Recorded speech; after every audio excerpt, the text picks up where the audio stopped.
At 4:30, we'll call our meeting to order. I have a motion to adopt the agenda. Councilor Lynn, we need a seconder. Any questions on the agenda? Additions? Being none, all in favor of the agenda? Aye. Contrary? Carried. Conflict of interest declarations, are there any? Being none, we'll move on. Public presentation, Chris Bowery, subdividing the property. Go ahead, sir. Good day. How are you? Somebody is there anybody that doesn't have a copy that they can show? We can show. There's one there in the middle of it. Anyways, They unloaded the car, did they unload my car? dear Mayor and Councilor members, thank you for this opportunity to present the plan on subdividing my land, our land. Page 1 is the map, in case nobody knows where I live. The high numbers on the left-hand side of the map, the 8,500, that's Route 114 coming down from Hillsborough into Alma. And it goes down to where the Holy Whale Brewing Company is. You take a left on Foster Road, that's the Alma rink there on the left. Yeah. And you continue on to the number 33. That is where you take a left over to the 4 cottages on the right of way that's on my deed. That yellow textured one is my cottage, and then there's 3 other cottages on that right of way. The number 32 on the map indicates where the road, Foster Road, narrows down 16 feet wide and straight ahead at 41 Foster Road. That is my house. So page 2 shows the right of way. My deed shows that the corner lot is on my corner post is on the left hand side of that road. That is the 20-foot right of way that goes over to the cottages. You'll notice the manhole at the bottom of the page. That is water and sewer. There is water and sewer under this right of way. There is a fire hydrant on the left hand side of that motorhome you see at the end of the road. So that will increase. If I hook up onto the water and sewer, that will increase your water and sewer bill plus your municipal tax bill because of the extra. So, page 3 is a survey drawing. We submitted to Plan 360. Outlined in yellow is the lot we would like to make. The blue mark Foster Road is a mistake by the surveyor due to the 911 numbers coming up as Foster Road. I forgot to say that back at that second picture. There's a post with 4 911 numbers on it for all the 4 cottages. But the street, there is no name, it's just a way.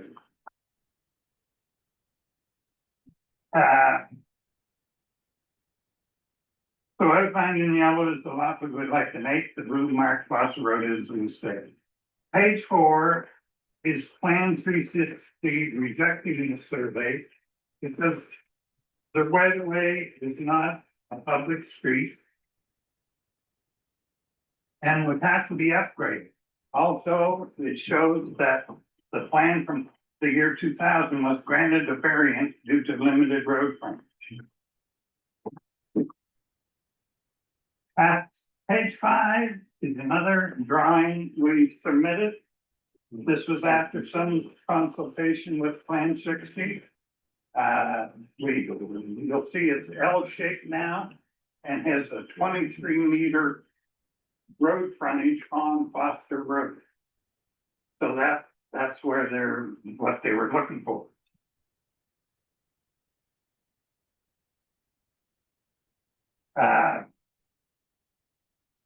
So that's the one we submitted there for another try at this. The page 6 is their reply.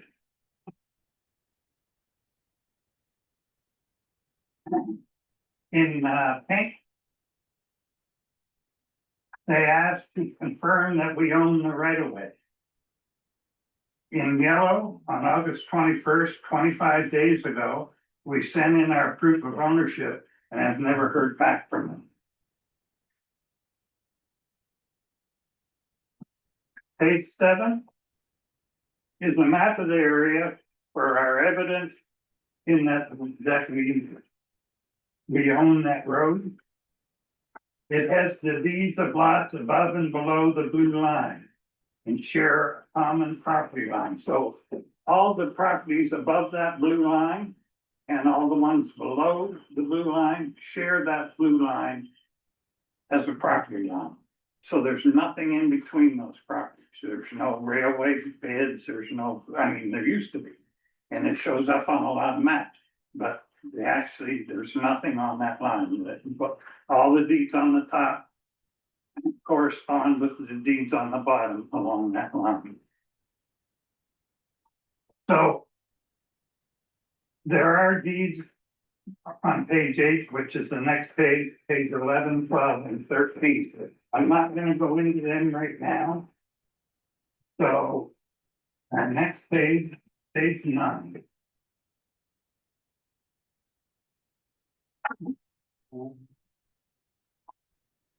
Page 9 is and get page there. Page 9 is a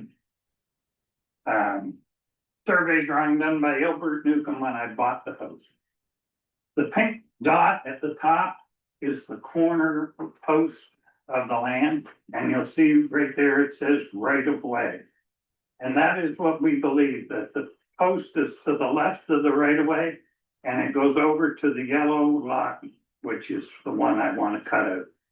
The pink, the blue, and the other lot are all along there. Page 10 also shows a lot where when I had a plan that I had when I surveyed out Vista Ridge from my property. And it shows on that yellow line, it says as per plan by Albert Newcomb, dated April 4th, 1990. It shows at the pink dot that the corner post is on the left-hand side of that right. So that's the evidence we sent in to show that we owned that piece of land.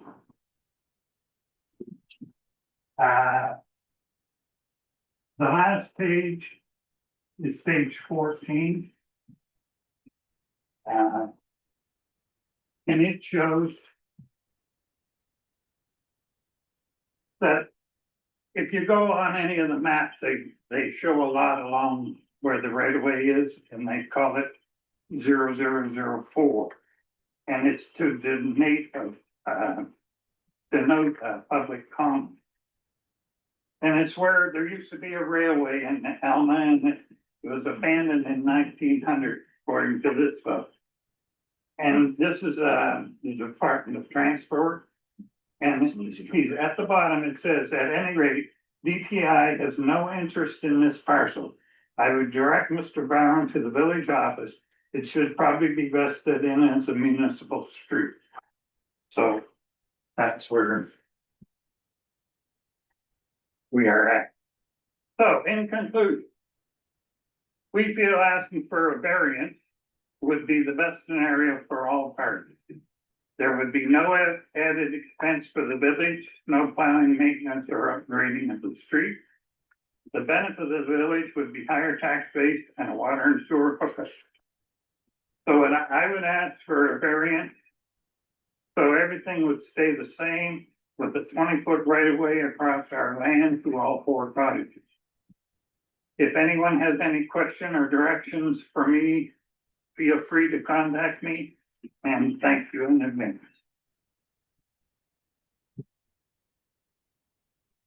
So if there's anybody that can tell me how to go about getting the variance or what to do next, I appreciate it.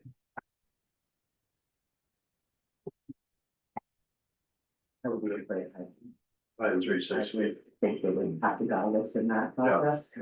then it should go to the, I'll give Sebastian a call. Yeah.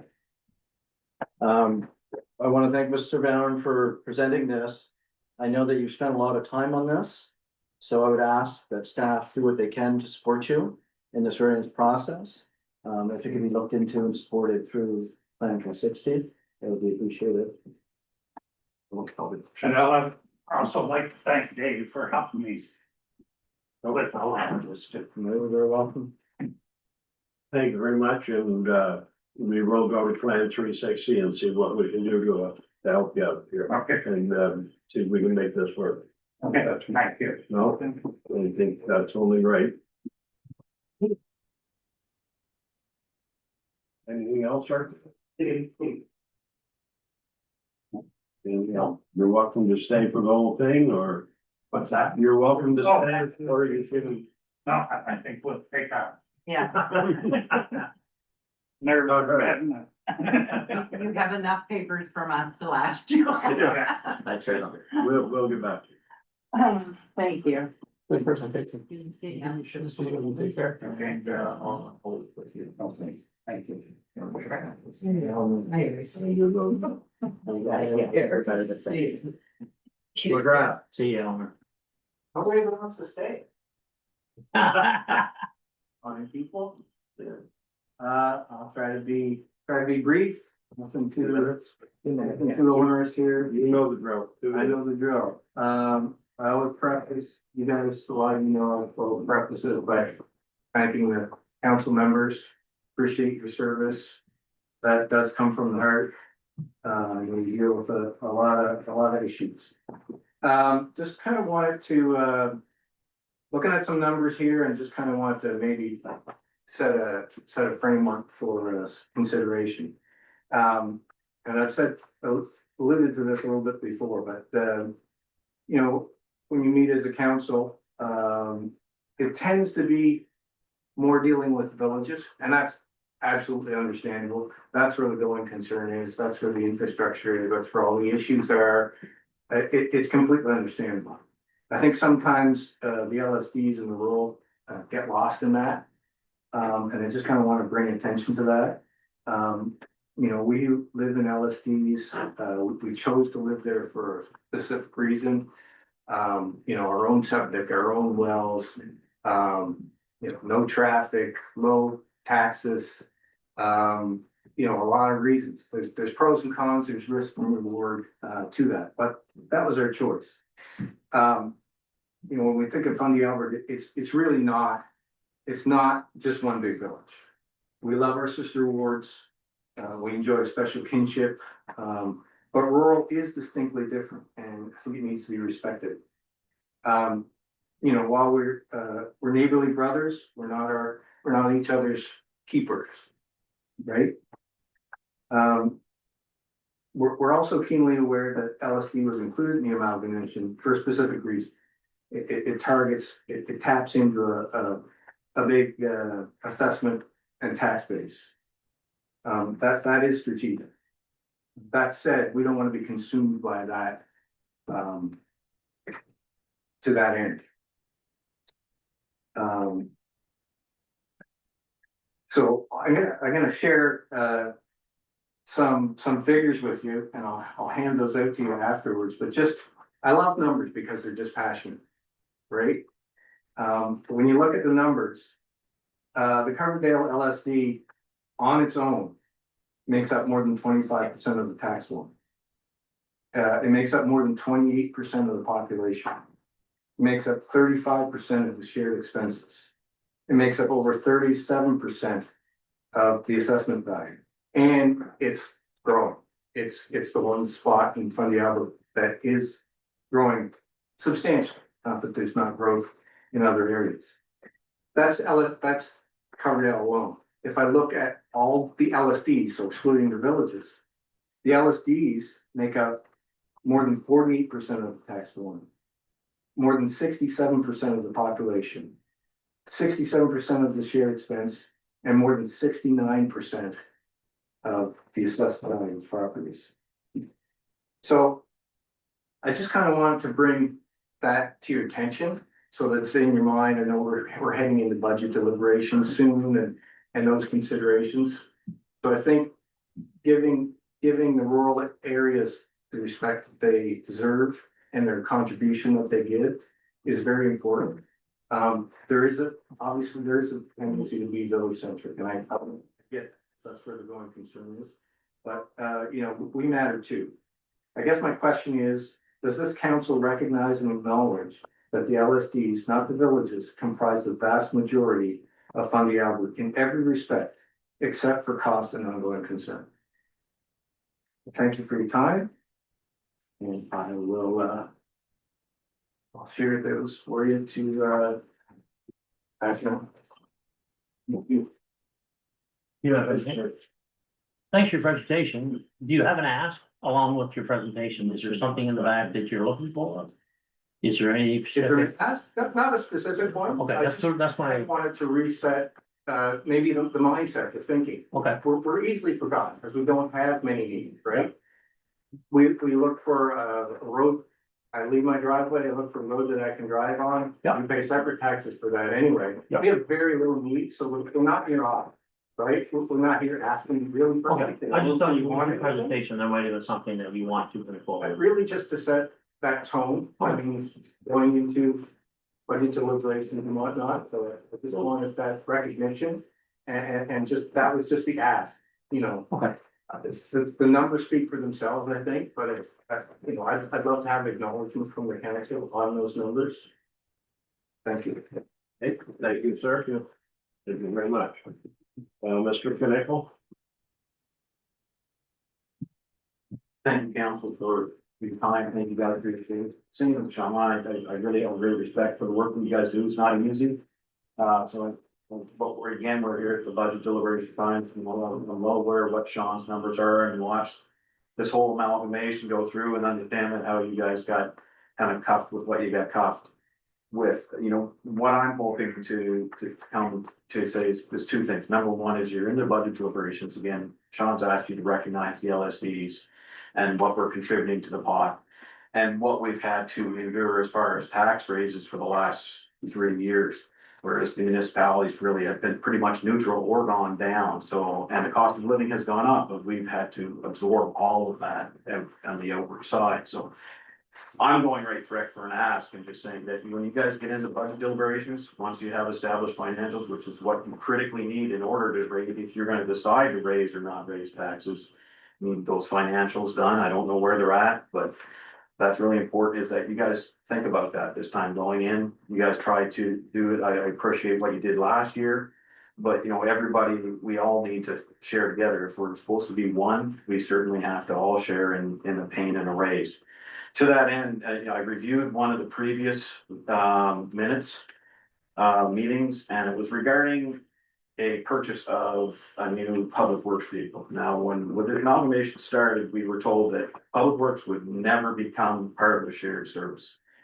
And there was some discussion during that meeting about where the money was gonna come from and if that was gonna be a shared service. I just want to make sure that, we were guaranteed way back with the former mayor and council and repeated debates that public works assets would not become part of shared services costs. So I'm just hoping that you guys, take that into consideration when you're deliberating.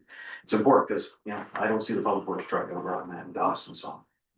I'm sure you will. Okay. Anyway, that's all I have. Thank you very much, guys. Really appreciate your effort. Appreciate your comments and we're starting I know, deliberations very soon It and is we're that time, very yeah. conscious and each one of us are taxpayers also, so it affects everybody. no, thank you very much for that. And I know it's not easy, but at the end of the day, just in finally, I guess, at the end of the day, none of that money was available for amalgamation. Now we have all that. It's just, And as far as the audit process, we're hoping to have some in October. Yes. And then we can move forward to the 2024 year. I hope that you guys get that done. We're trying hard, believe me. I know you're. Thank you. I will say one thing, huh? Go ahead, please. When you both show up at a meeting, Yes. I so appreciate how much you respect. How what you convey is well thought out. And just want to say thank you to the two of you. I always enjoy when I see your faces come through. I know you're going to, We're not asking easy questions, guys. We know No, they're no, not easy absolutely. answers. We totally understand that, right? I was, Jim, you were president of ATV Club. I was the president of ATV Club. It's thankless. The plan was over there, you gotta just try and do your best, buy everything, and we're just asking for fairness. No, thank you both. Really appreciate that. it. Really do. No, you come with respect and that's, Yes. or makes us feel a little warmer. Thank you. All right, information items, development activity report. Everybody got that with Kathy, good they? I don't have anything to add to development activity report from Plan 360 for July and August, as well as the Maritime by Law Enforcement Services report for July and August. I don't know if anybody has any questions regarding those few items before we move on to maybe Sean wants to. I do have a question or comment on 5.2, which would be the Maritime Law Enforcement Services report. I found it a little different this time around than what we've experienced before. Lacking a little bit more detail. I think that there's wants to be detail, but it's not there. So I'm looking for more detail specifically to what their findings and where they are. Improves reports, it would actually, what the next steps were and where, anyway, that is missing from this report. So I can ask if that report's brought to me from Maritime, so I'll have to ask them. Yeah, tell me We what- have different. Yeah, enforcement of those. I get that. So this one's just looks like just a calendar Yeah. and what they kind of picked and choose what they did. But in the past, they would actually go and explain what stage they're at and where they seen and there's no detail. So you wanna know the steps, The steps and the locations we because, can't give the locations. okay, we did receive those No, at you one didn't. point. No. In a closed session, we made a council, for a PID, we gave a PID number to do a cleanup, but we don't give up addresses. Okay, so yeah, but there was more of like where we are, like visit 1, visit 2. Yeah, it's Ward 1, 2. Okay, yeah. just more detail would be.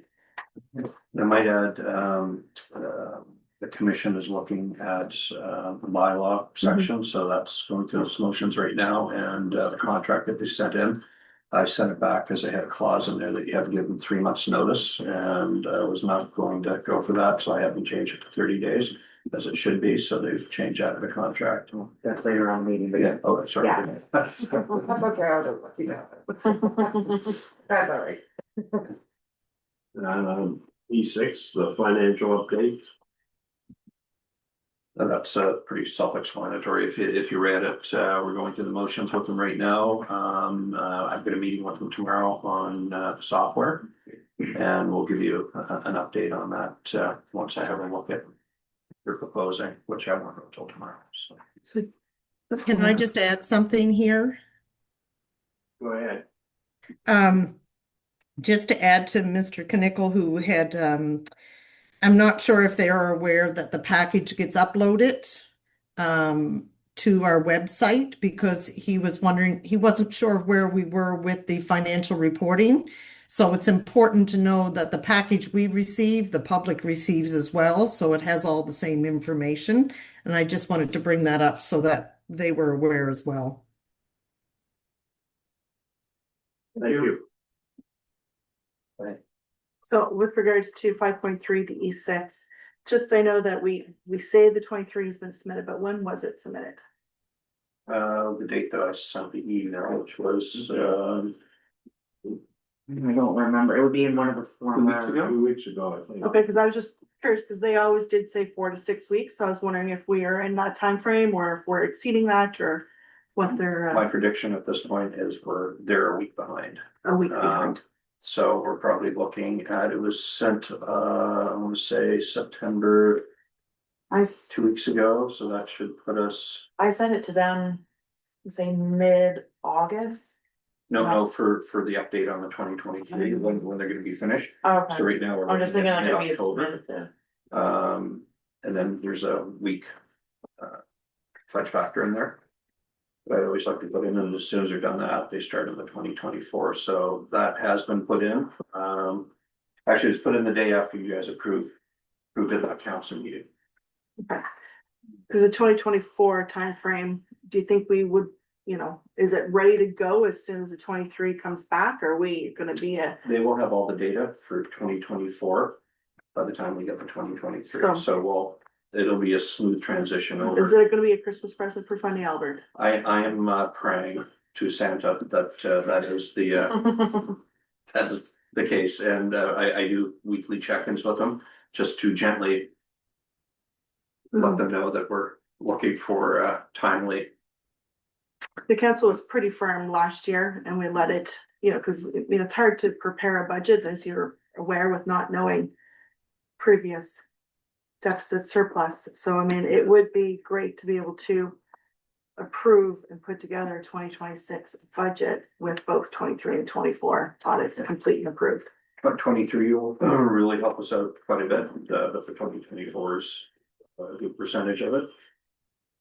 That was my question also, it was on the 2024, will it be done by the Christmas time?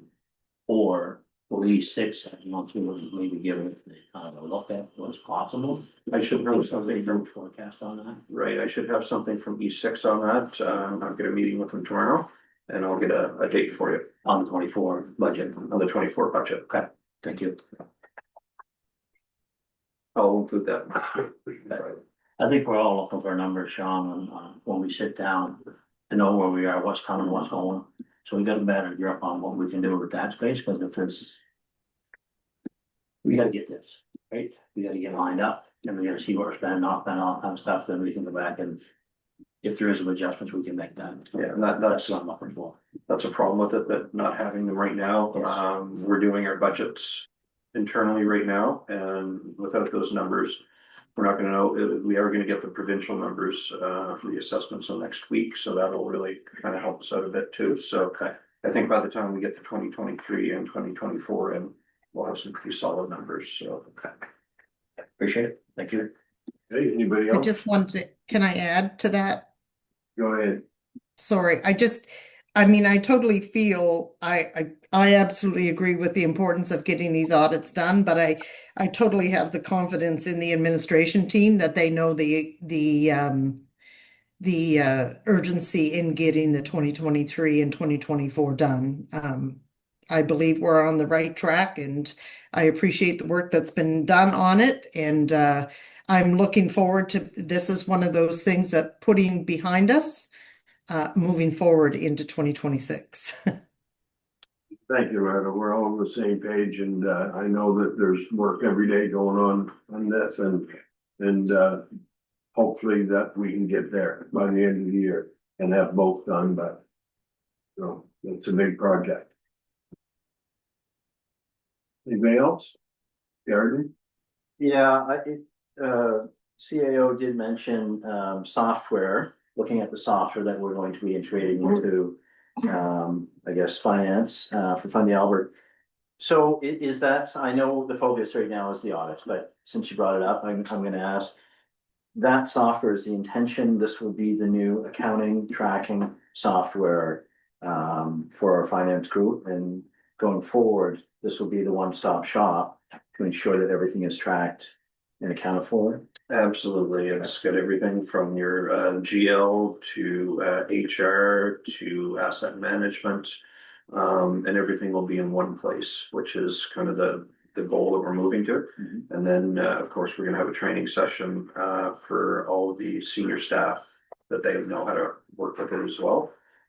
So that will basically have lots of backup on that, and we won't be going to Jillian every time we have a dumb question. We can look it up ourselves, so. Do we know when that might be fully implemented? I'm hoping for 2026. I'll have a better idea tomorrow. I can update you Friday. Perfect, thank you. Okay. Anybody else? Good. ANB, that's a mouthful. Certification. Jillian received that award. Congratulations.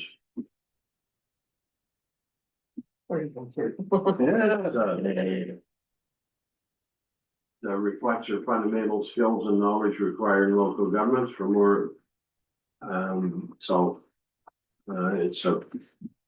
It was established in 1989, and the professional certification local government administration will be this year awarded to 11 members, which you were one of them, for level one. Thank you and congratulations.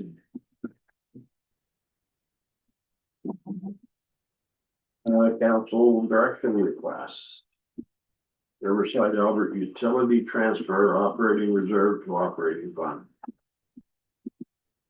Alright, well, I'll start with this one. So this is just basically giving the resolution of council that will appear at our next regular meeting.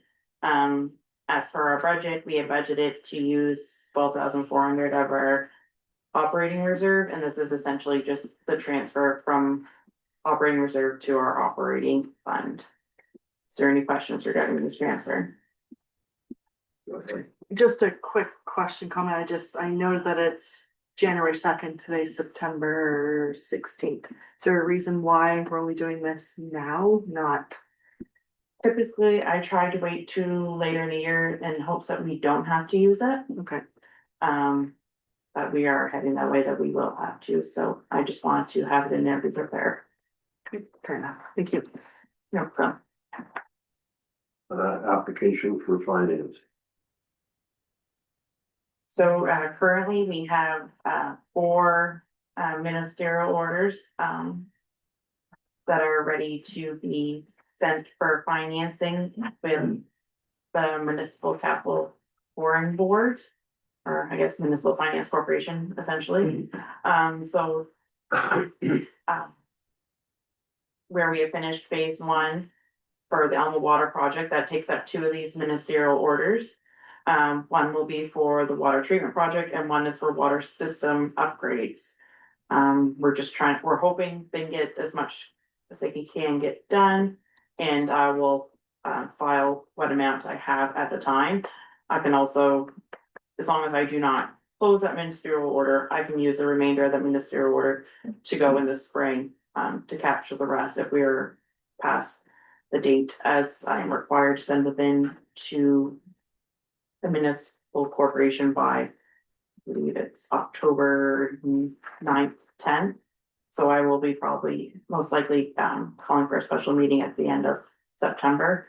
I'm just trying to give our engineer and our contractor more time to finish that project up. Getting these done is essential to our not just cash flow, but our year-end projections as well. Is there any questions on the report? Anybody got any questions? No? Travel and policy budget. It would be me. So I'm presented a travel and expense policy for elected officials. The policy aims to ensure transparency, consistency, and accountability in reimbursing expenses incurred while performing municipal duties. So it's a little bit of background. There's currently no standardized policy for elected officials' travel and expense claims. So resulting in inconsistent practices and a lack of clarity for both officials and the public. This policy is part of the municipality's broader efforts to enhance governance, financial accountability, and public trust. Does anybody have any questions? I do have one question. Well. Go ahead, Dave. Okay. I'm just wondering if staff can explain the need for the mayor to approve the expenses as opposed to staff, just so I can understand it a little bit better. Yeah, so the mayor is the leader of council. So it'd be no different if I'm putting in my expenses, I would send it to my supervisor, CAO. So council reports to the mayor, so it would be important to send it to Mr. Campbell and he would approve. So it doesn't put staff in the sense of Well, authority, that too. whereas. Exactly, yeah. The only other thing, the only suggestion I would have is in place of municipal business in terms of mileage or expenses. And I'm just referring to like the day-to-day expenses as opposed to the larger trips or conferences that maybe it could be rewarded to representing municipality in the respective role of council. Instead of just municipal business. It might be just difference of wording, but I think it better represents those smaller expenses that are incurred. When, as councilors, we represent the municipality in that role. So for attending, community events, but that would be my only suggestion to it. Councilor. Just a couple things. So I understand the importance of such policy, but I'm just curious, did council ask for this policy? Was this something that was asked for by council? No, but it's a standard practice. Okay, because I do know that we do have a motion that was approved back in 2023. Yeah. That I understand that seems to still be working well. Yep, So I was just curious of, for the mileage. correct, Yes. yeah. The only thing I mean, it says pre-approval prior, I think, by the mayor, so it's kind of hard, you know, do I let Mayor Campbell know that I'm going? On a flight, Oh, I yes. mean, I guess maybe it just needs a little bit more, cause, That's not to go to a meeting. Well, that's what I mean, for a it's- larger item. right, Yeah, so maybe that's- some more There specifics has of. to be a little common sense in this. But, and so I mean, my last comment at the bottom here was define what is claimed and what should, you Yeah. know, for, yes, I understand airfare should be pre-approved, but for me to go to a meeting, Yeah. you So know, it's a reasonable expense, so, right. yeah. The only other thing is, I see that, somewhere's here with the national That's a joint, right? Yeah. That's just a standard practice across other municipalities. We can change it to be Yeah, I- provincial. It does not Yeah, matter. as much, yeah, I think, you know, with all due respect to my federal counterparts, I mean, there's a huge difference between federal and provincial. I know, Not I that, think actually, it's 3 cents. not even, I think the 2.5. provincial 58.5 and federal Not much, 60. we love. but no, it's more with the, so the other thing is like, so we're using a little bit of the national joint numbers, and then we're using some of the, I'm not sure where the meals came up with, because the meals for the joint federal were like 29.05 for breakfast. You came up with 20, lunch was 29.60, you came up with 25, dinner was 60.75, you come up with 30. So that, like, if you're gonna use it, you use 100% of it, you just don't pick and choose what you want from it. To me, I'd be more than happy just to use the provincial rates. I think Those that's rates are not based on provincial or federal. your rates, yeah. Yeah. So I mean, you say that you're going to use the national joint federal rates, but you're only using it for mileage, you're not Correct. using it for anything And else. those rates are fairly low, and as we all know, staying in a hotel, if you go to the dining room, you're gonna be hard pressed to eat for $27. Yeah, sure. Yeah, so I mean, I live that every day with the provincial, so I mean, but it, you know, we also, it just, the federal rates are very high, so leave it at that. Yeah, so I just said, you know, either use 100% of those rates or 100% of the provincial, not a little bit of both. And I would just, my recommendation would be provincial all the way, use the provincial mileage rate and use the provincial meal rate. I have one question, Mayor. Go ahead, sir. 3.2 lodging. You that must be selected based on the lowest reasonable cost. What is the lowest reasonable cost? We all like to be in decent places. Yeah. Okay. So it's not Again, gonna use be, your judgment. I mean, okay, that's all. I just want clarity on it. you've got to be. Comfortable. We're not My gonna send wife you and I 40 were- kilometers away for Play that. $20 No. cheaper. I just think I was trying. That's a guide. Just check that out. Oh, that's good. I had questions. There's no $50 a night hotels that you're going to be able to, that we'd want you to stay in. And neither would, the people in your ward. Thank you. I think, Okay. Albertson had a question. Go ahead. Sorry, No, yes, I think the policy did identify monthly. Yes. Is it possible to change that to quarterly? Are we stickler on the monthly thing? From somebody that does it annually, and my other question was, so when we report this, how is this communicated to the taxpayers? Is it going to continue to be a lump sum, or is it going to be categorized by wards? So in the current budget formats, it has your expenditures, like counted by ward. But also in a perfect world, once our audits are completed, there'll be an annual general report that would be published. And that would have breakdown of who's attended meetings and their expenses, et cetera, et cetera. Perfect, because I think from a counselor's point of view, the transparency on the expenses and what we're doing, and it is important. But I'll let you decide on the monthly thing versus the quarterly, if there's any flexibility there. would like to think there is, because I know for myself, sometimes I only have like, say, one meeting that I might have went to Elma, well, I don't typically submit that. I carry it over to the next month, just to save on checks, I guess.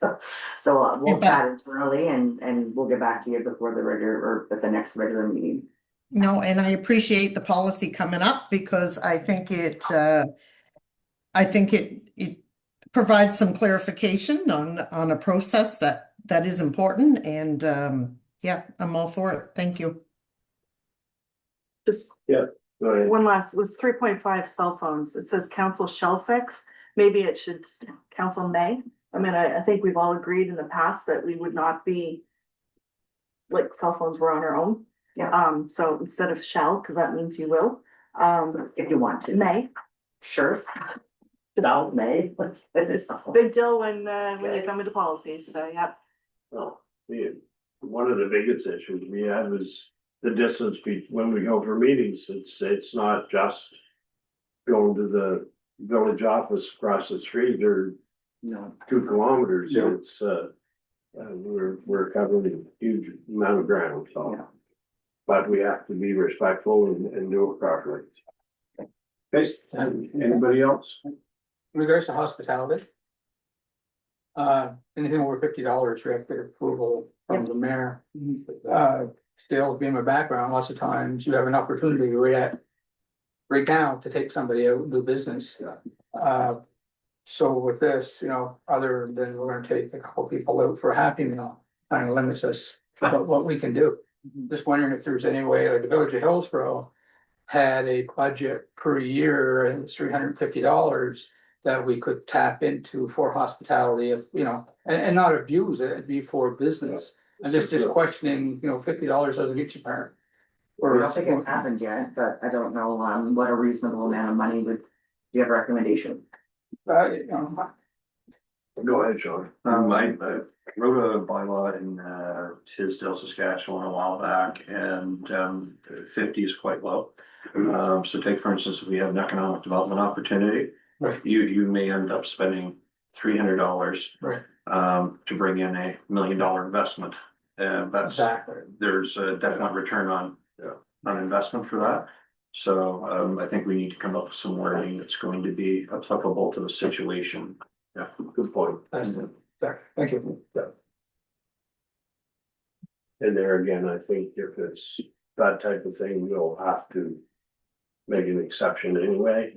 Right. If we're courting somebody that's gonna come and put a manufacturing plant of some sort, Exactly. we may need to spend a little bit.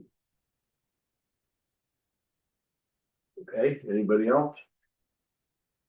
Department report, DAO report. No, you're Oh, no. BMHP. Maritime. To my guardian angel. Maritime, the 2026 municipal bylaw enforcement services contract. So council is asking to approve and authorize the service agreement between the village and Maritime Bylaw Enforcement Services for next year's enforcement services from January 1st to December 31st, 2026. As you know, we have ongoing bylaw enforcement that's been supporting compliance with local regulations. And they asked for us to have this brought to council for approval before December something. December 15th. I think so, the middle of December, so I'm bringing it now. It's if prices haven't gone up, it's the same price as last year for 16 hours a week. With their priority being unsightly and dangerous premises. Yes. So that was gonna be my first question, how many hours a week? So that 16 hours a week is the same as what we have now allocated? Yeah. So the next question was about the services, because when I asked previously, the focus was on the unsightly premises. But in, discussion points here, it says inspection, documentation, and enforcement of signed municipal bylaws. I'm just wondering, does this contract and does the services that they provide also, is it also going to be for other enforcement of bylaws? We can utilize that? We can, however, I know we're it's not a gonna lot have of to time. put, we'd have to put some more time, invested into the contract. So whether it be 24, or I think the next one was 36 hours. Yeah. Um, I remember, yeah, you had the breakdown of it. Yeah, So, so the 16 hours a week is basically not by the amount of unsightly premises that we a have. lot of running and a lot of, documentation and, Yeah. okay, yeah. I guess my only, and it's not even a concern, it would be, we do have a lot of bylaws.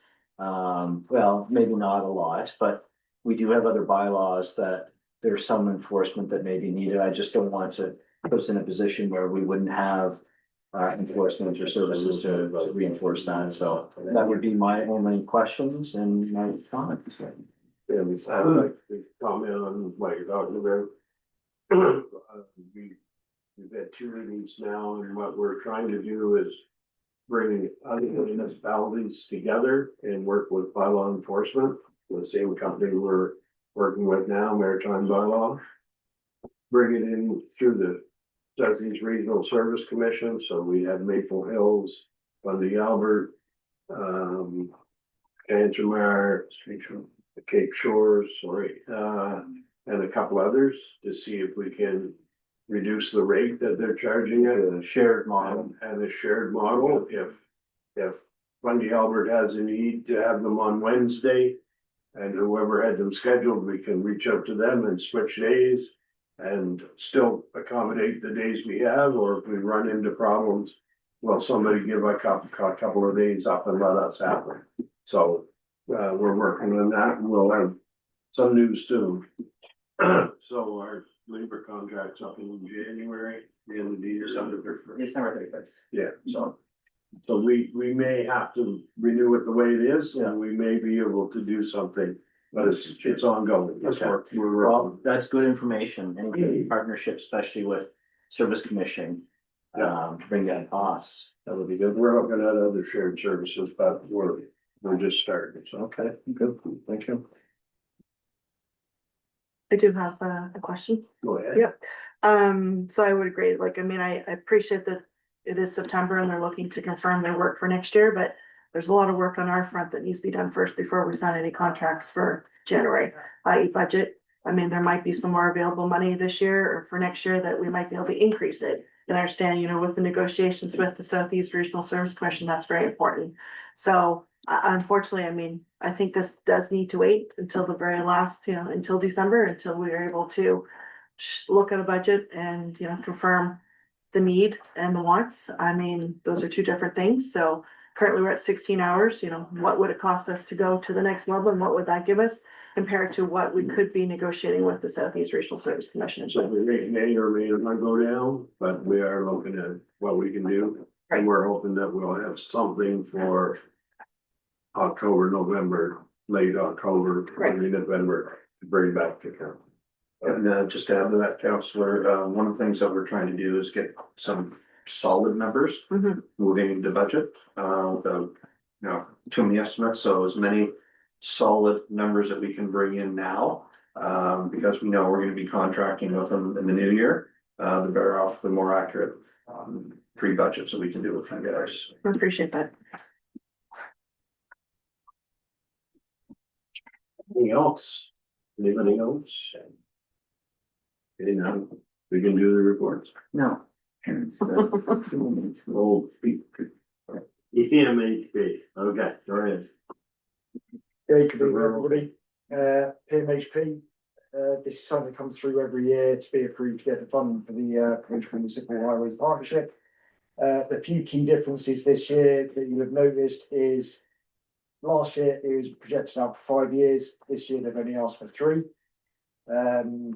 You're also seeing that there are a change in years on some of the projects. This is because last year didn't get approved, therefore we just moved the projects we had to the right 1 year. And when the engineers have looked at the pricing, they have reevaluated it and they've actually come out cheaper. I did question this because then things get more expensive rather than cheaper, but they said based on all the calculations they do and sending out, you know, tender estimates and that, you know, all the projects came out slightly cheaper. And I had key points from that one. Is there any other questions on that? Let me know. I do have a quick question. So just, I mean, it costs money every time we go and update these through Englobe because Englobe is our engineer of choice at this point. Just my question is, you know, what we've already proposed to them over the years, are they listening to us? Is that work being done or is it just getting postponed by year by year by year? What was that? With the actual, so like, for instance, the 2024 plan, I don't have that in front of me, but what we acknowledged and asked for in 24, was that done? And what was asked and provided by council in 25, was that work done? Or is these just going into a database and they'll at the end of the day, they're gonna choose what they wanna do at the end of it? So ultimately, the problem is he's gonna choose what they support and what they fund. Discussing it, so on our application, we are saying we'll give the 5% contribution. Right. I've been in conversation with people who said if we present these letters with a 10% contribution instead, we may get more of a chance of being funded. Obviously, that's more expense to us. You know, I say yes, the province are listening. However, you know, they're gonna rate their projects in different ways. How exactly they do that at the moment, I don't know. But it is something over the next year that now I hope we can have a bit more spare time to look at the asset management side of things, is create more detail to put onto these applications to allow the province to understand the urgency of the projects we're moving forward. And I think by highlighting that if a project has been on this list for 2, 3, 4 years, it's not going to get any better condition, it's just going to continue to deteriorate. So What is it costing us for Englobe to prepare this document? Just I wouldn't know off the top of my head. Okay. We can dig into that and find out. It just would be nice to know if we're, you know, if it's, I know it's money that's needed, but the province needs to understand too, if we're putting, you know, $5,000-10,000 a year into this and they're not listening, then that's important as well. Absolutely. Counselor, if I could just add to that, speaking to the mayor, when I first started talking about doing a government relations program where we can actually have a list of projects that need to be lobbied for. A lot of other communities in New Brunswick do that, and that's why they do successful getting these projects done, because the mayor is in the face of a particular minister that's doing that, and that's something that we're pursuing right now, just to make sure that communities front and center have ministers.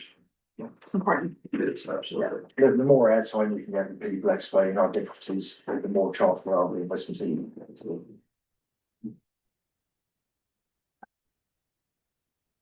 Okay, we're good with that. Anybody else? Okay. Environmental reports. They're on, sir. Okay, number one. You are. Okay, so, first month here, going through a lot of, things, that, are a bit of a date, maybe some are in the wrong community name, so we're going through all the legacy contracts right now. Identifying what communities, in the former villages, have contracts with whomever, and going through and identifying them and contracting with the right entity under the right name. So there's a number of these contracts that we're looking at, and we'll be changing these over as when we find them. So the first one we're working on is with the Department of Education with the swimming pool. That's from a typewritten contract from 1986, I think. So that's we've, you know, those ones are ones that we're bringing forward to bring up to date, and then hopefully 6 months or so we should have a lot of those done, depending on whom we're dealing with, and how quickly they move. So the province is obviously a bit slower when it comes to you know, going through all that machinery of getting those contracts done, but Ian and I have been working on the Department of Education, those contracts right now, so they're the first ones, and I'm gonna use those as a trial to see what we can do better at in terms of getting these done faster, so. So that's on legacy contracts, budget preparation, staff meeting once a week. Going through the budget, and again, dividing things into needs and wants. for council's deliberation. So tomorrow is our third meeting. So by the fourth, we'll be able to deliver something to council for information purposes. And then deliberations will start. And as we get more solid information from the province in terms of what our allocations are and the 23-24 audits, that's all gonna play a part. But we're about, I'd say, a good month early doing this, so I'm pretty happy that we're gonna be able to bring this stuff to you guys sooner. So it gives you more time to deliberate, which is important to me. Security enhancements, we've had some issues, obviously, and we've had to put a catch lock on the front door to control access, as well as a camera at the front door. And we're also putting some enhanced security down at the public workshop to protect our equipment down there. And so the office has been taken care of on that front, and we're just waiting for an internet line to be hooked into the public workshop. Golf Club Road project, I was down there today to see some machinery moving around, so pretty exciting. Wanted to get in there and get a picture of me shoveling something, but looked a little dangerous, so I didn't bother. But anyway, they're moving along, and I think folks are pretty happy that that project is started and should be done the end of October, barring the weather is not too bad, so that's good. E6, we've discussed that previously. PMHE costing, we've discussed.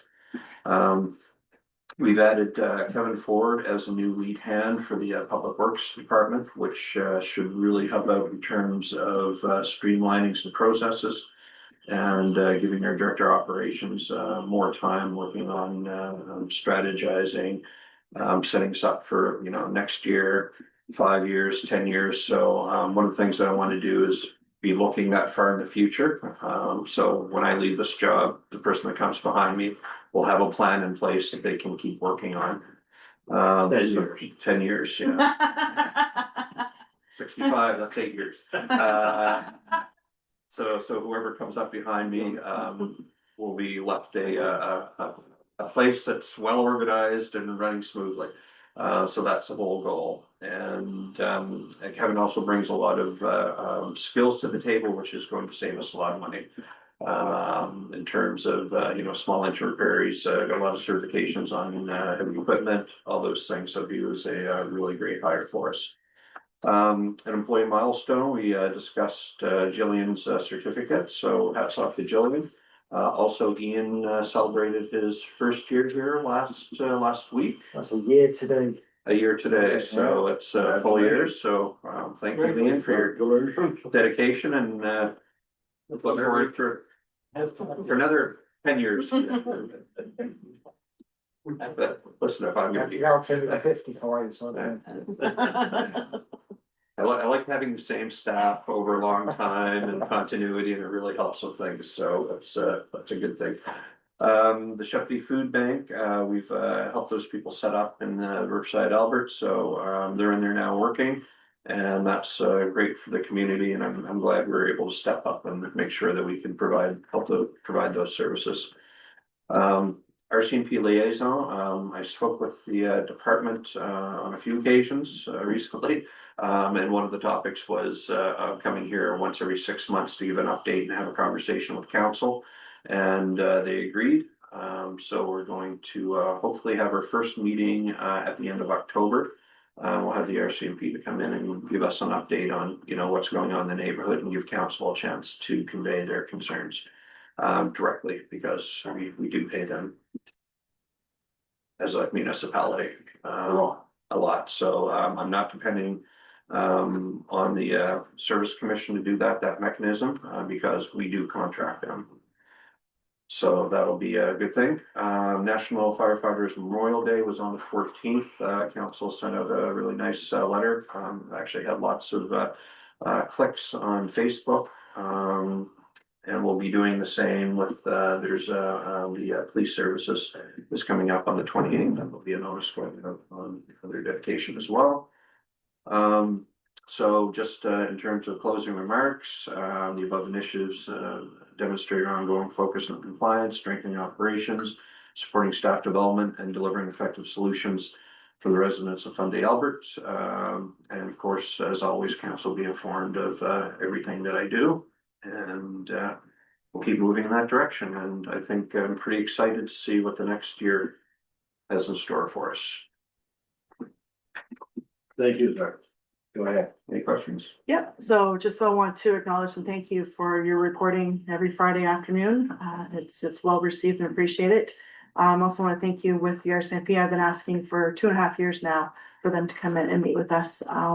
So I think that's important to have that relationship and hear what, because we don't know how often they're visiting, going through our area. We do pay a lot of money for their services, which is okay, but you need to know what you're paying for and what you're getting for that. The only comment I would make would be under the National Firefighters Memorial Day, which is good, but I do notice that you do say volunteer firefighters. We do have full-time as well Yeah, that's right. in Riverview, so acknowledge those as well. Okay, anybody else? Go ahead. I just have two things, a question and a suggestion. So we did have a posting for a level 2 water operator. I'm just wondering the update on that posting, if it's still necessary, if there's other things in the works that there may not be a need. And this is stemming from, looking at previously with the 3 utilities, we did have 3 separate water operators, water and wastewater. Just wondering if there's a strategy and basically what are we doing with that posting? I know it's expired now, but It's the gentleman that was originally identified decided to stay in his own, stay in his current position. We do have something coming up next committee of the whole. We have a proposal on how to manage the water systems in the future.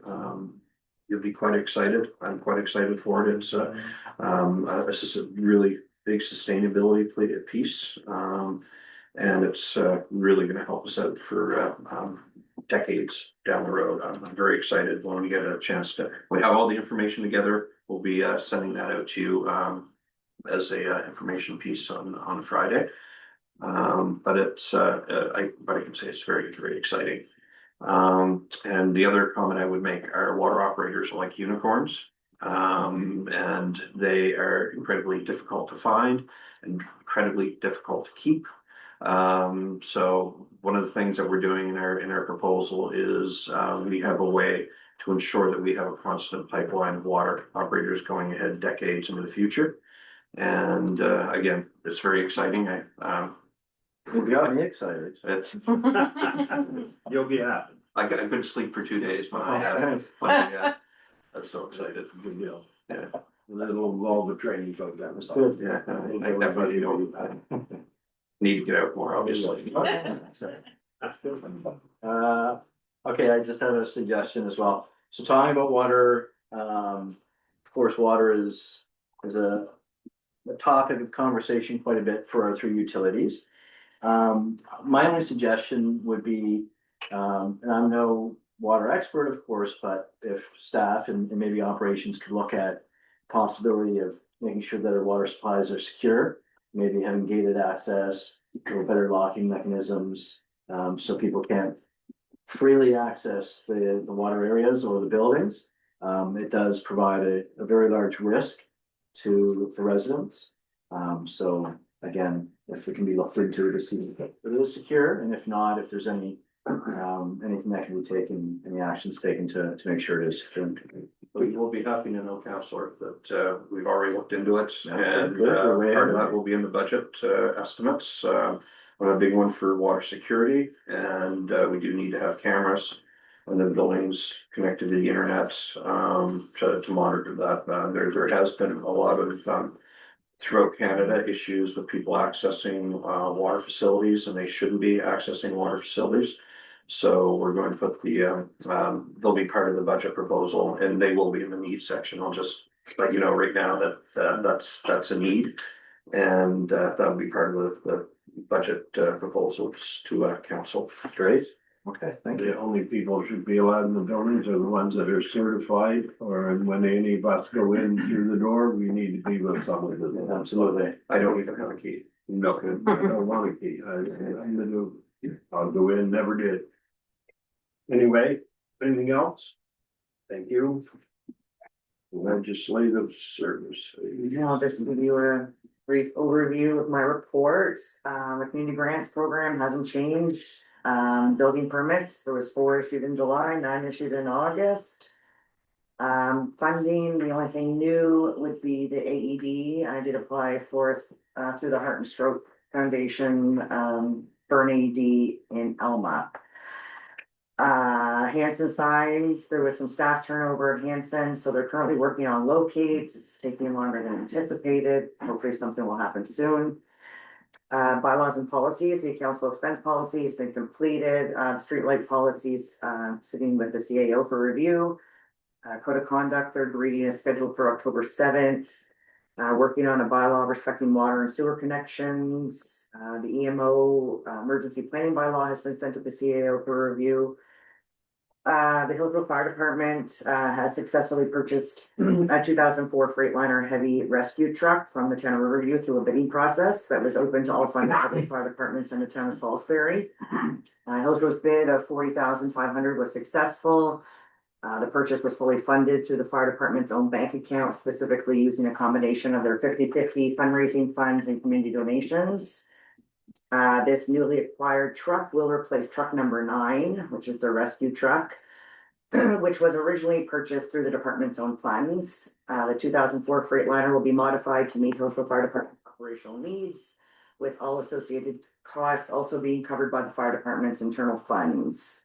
Once the modifications are complete, Chief Collins plans to bring forward a formal request to council to sell truck number 9, requesting the proceeds from the sale return to the fire department's bank account to support future equipment needs. This purchase does reflect the department's ongoing commitment to improving operational capacity while remaining financially reliant. Has some stats from the visitor information centers in Hillsborough. There were 1,528 visitors, which was up from 1,081 in 2024. And in Elma, there was 887 visitors, which was down from 1,201 in 2004. And that's all I have to report. Don't have any questions. Yes, Councilor Darrell. Councilor Ward Russell had her hand up first. Oh, go ahead, You go did? ahead, go Okay. ahead. I know you mentioned the sign, so what's going on with the sign? So at Hanson Signs, we were working with one gentleman who no longer is there. Okay. So now it's a new staff member that has picked up the pieces, and But the sign is like they've built it, right? I hope so. Okay. Do you think we'll get it before winter? I hope so. Okay. That's all the right, plan. okay. That's the goal. We've only been talking about it for a year and a half, so. I'm just curious, that's all I had. Thank you. Yeah, Well, that was my comment as well, is that Yeah. a year and a half, like, Yeah. enough. I hear you. So I think I would ask to follow up, and if the sign, I mean, there's other companies that can install this. It's too late at this point, but But I mean, if the sign hasn't been, we don't know where it's at. I mean, to me, if the sign has been built, it would be in their way. So they would want to, they'd want to get rid of it. It is September the 16th. I mean, I put a deadline on it and say that if they don't have it in within a month, that we're gonna, the contracts, I don't know what kind of contract you've got with them, but I think we paid a nice down payment on that too, so I don't think there's any recanting. yeah, that scares me a little bit too. So yeah, cause I mean, like you said, a year and a half, like. They had some staffing Yeah, issues. There was so some issues. I would still say that, the council has asked for this to be a high priority on their front, and let's put this in the ground quite away. Well, I'll follow up with you tomorrow. Yeah. Actually. What was my other question? So yeah, I just want to congratulate, with regards to the Hillsborough Fire Department. I think that's great that they were successful with this truck. But at the end of the day, I really don't think that their fundraising fund should have covered that. We do have a budget, and I mean, I know that we haven't spent any monies with the TMRs. So I mean, I'm not sure what, I don't know what their use, when they raise this money, what the plan is, like, I thought it was more equipment and training, but I didn't think that it was for trucks, so I mean, yeah, it's a big chunk to be spent from fundraising dollars, but, You're correct, but your initial, the number 9 was purchased by them as well through the Okay. same means. yeah, so that, And I think they just kind of fell into it that, you know, so they took it as part of equipment, you know, it's something that they use very efficiently and they needed to upgrade and they just took it upon themselves to make sure that they had a more, a little better vehicle than they were using. And also, when they sell the old one, that money will go back and say, Right. The Riverside Orange done similar things with vehicles of. Equipment. to me, something that large of dollars should be a budgeted, you know, in our, but I mean, if that's how it's been done, then so be it. Yeah, that's the way it's been done.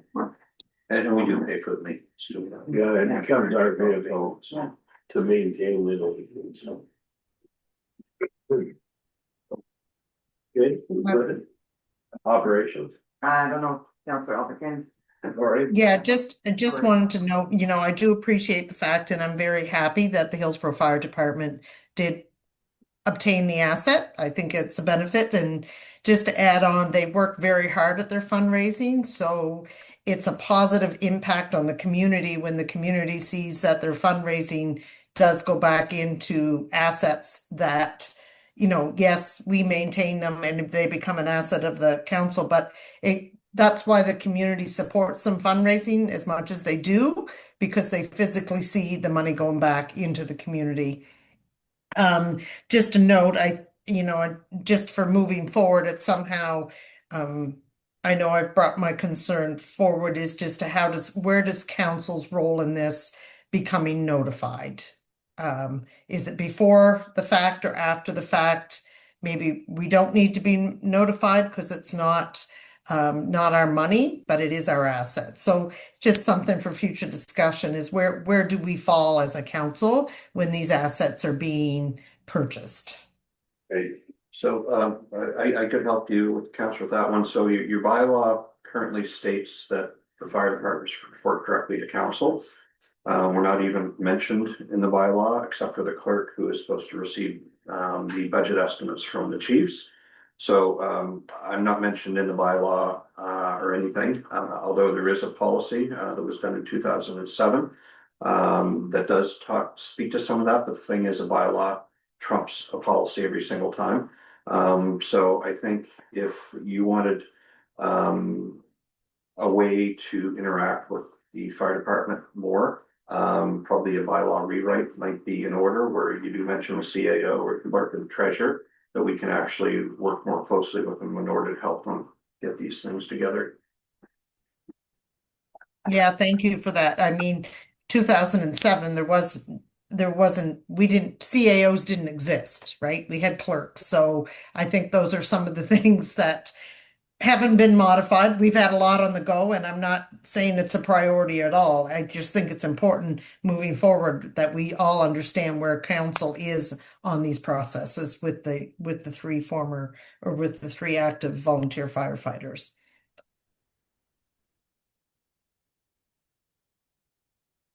Okay, anybody else? We're good. Operations. Good evening again. Obviously presented the operations report in the council package there. I just want to cover a few or highlight a couple of points. Just updating on a few things that are coming over the past few days, and in fact one of them in the past 20 minutes. First one is the snowblower. Had a call today. That's in at the dealer in Moulton. They just got to check it over, make sure it's all good, and we should take delivery of that shortly before the first snow falls, which is good. Pool. You can see by the numbers in the report, we had a really successful year with the pool. We delivered a lot more lessons that we had previously, and that was down to the fact that we had 4 fully qualified lifeguards, which is that is a key thing that really made a difference in the pool. These are some young people that have really done a great job there. They're young, they put up with a lot of things from the public. We did have a couple of hiccups on the way, but a few discussions soon ironed them out.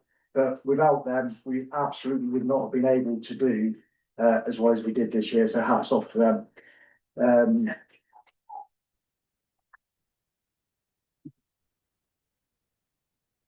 So again, I'm hoping to get some of the same lifeguards again next year, and I think, we're considering looking at approaching the school to try and put something in place to ensure that we continue having that pipeline of lifeguards coming in, so we can continue to deliver this kind of thing in the future. The next one then, for the Riverside Albert water treatment plant upgrades, the chlorine panel and all those bits and pieces went in last week. That was quite successful. They're up and running now. Obviously a few tweaks with adjusting how they're putting the chlorine into the system to make sure it's not too much and not too little. But everything went well with that. We're just now waiting for the ventilation piece to go in and finishing off with the floor. Hopefully no later than the end of October. The other one I've got in the last 20 minutes, Breezeland Lagoon, having a public meeting with them.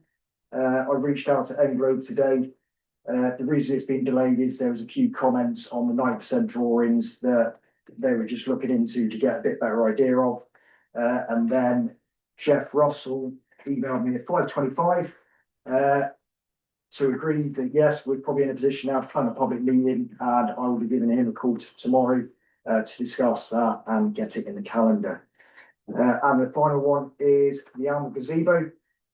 You've probably seen bits and pieces on Facebook there. I'll be putting out a bit more information over the next week or two with the work that's been ongoing. If anybody's been down Alma lately, the old gazebo is now gone. But from the ashes of that, we'll rise something much greater, and currently at the stage where they prepared the ground and ready to pour the slab. I believe it was the 26th of September. They're looking at pouring the slab.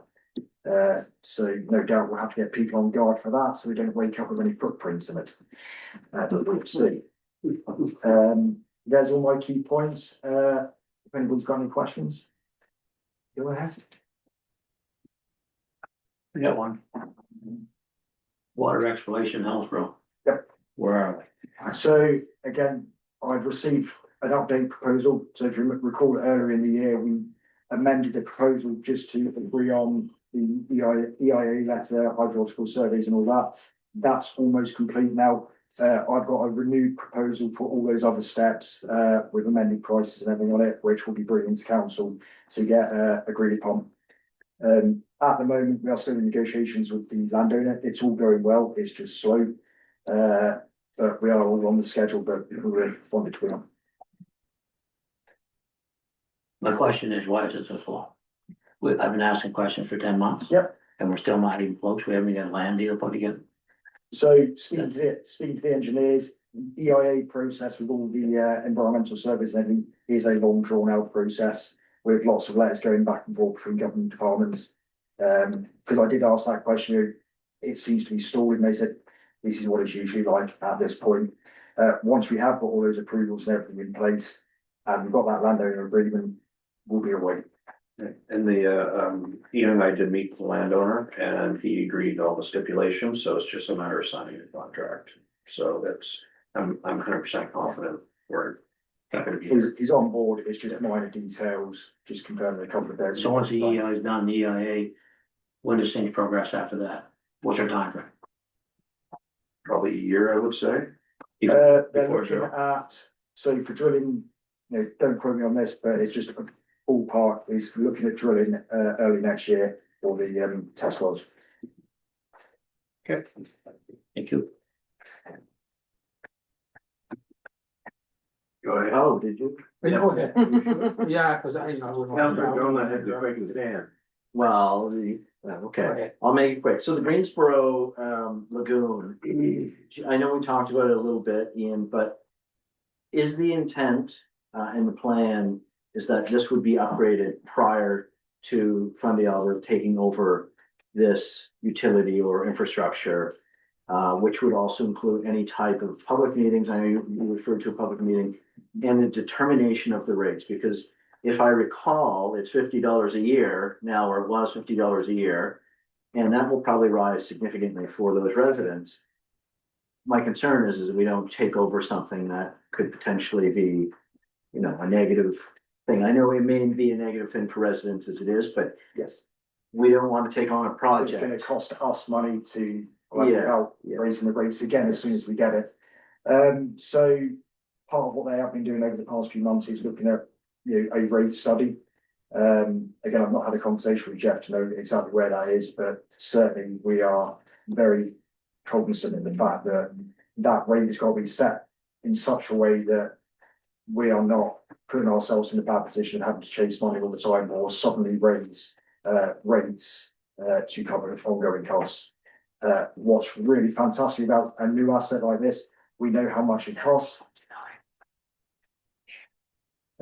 We know how much it costs, and we know its lifespan, so we can now break down over that lifespan, what it's going to cost to replace or repair, and get that into the budget straight away. So rather than looking for money when we need to fix or replace it, it's already there. But it would be new infrastructure, right?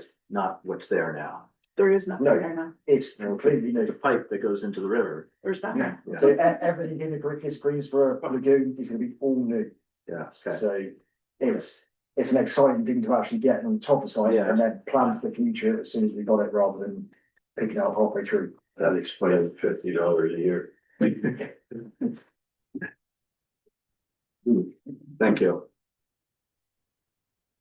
My turn. Mr. Denny. Thank you. Over the weekend, we received a email that we're on a backup system.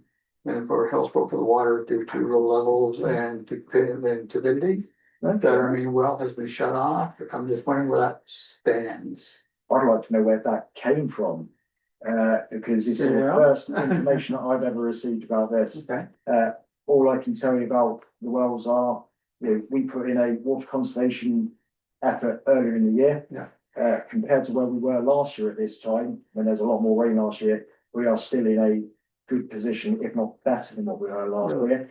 There is, as the wells draw down towards the end of the year, with the water levels getting low, which is expected with the weather, there are spikes in turbidity purely because the levels getting low.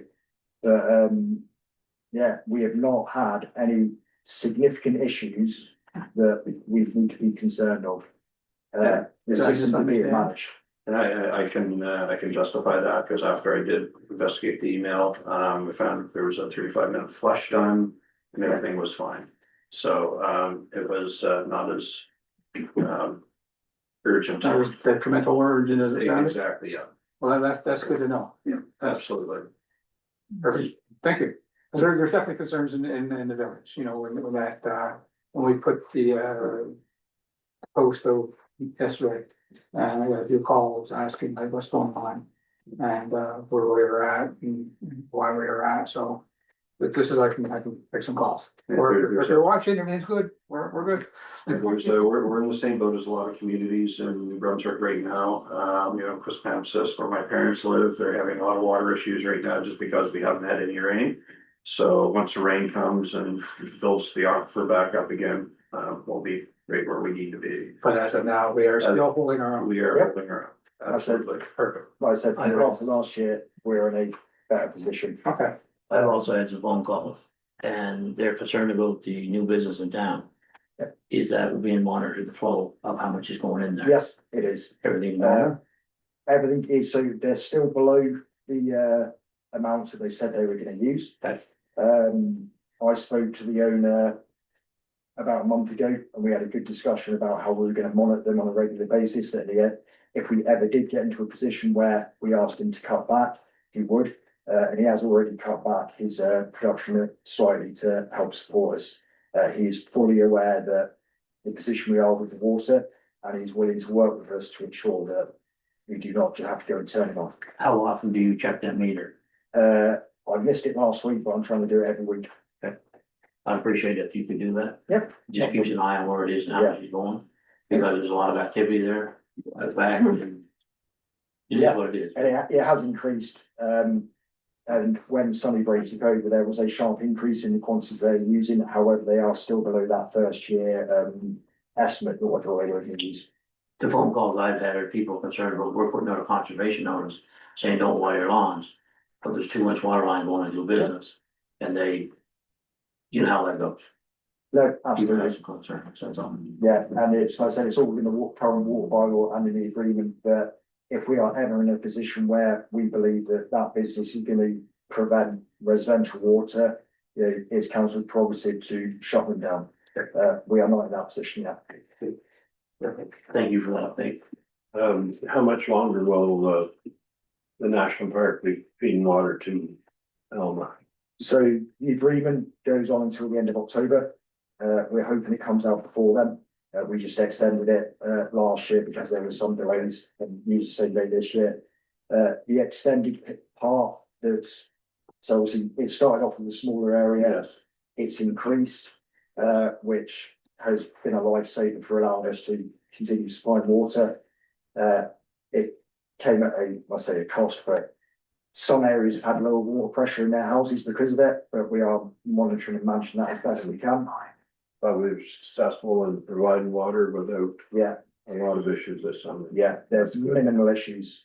Again, we're gonna look at collapsing down that wider area as soon as possible. We're monitoring the usage. As soon as it goes down, we will reduce and then. We don't need to, you don't feel we need to go beyond October. Okay, good.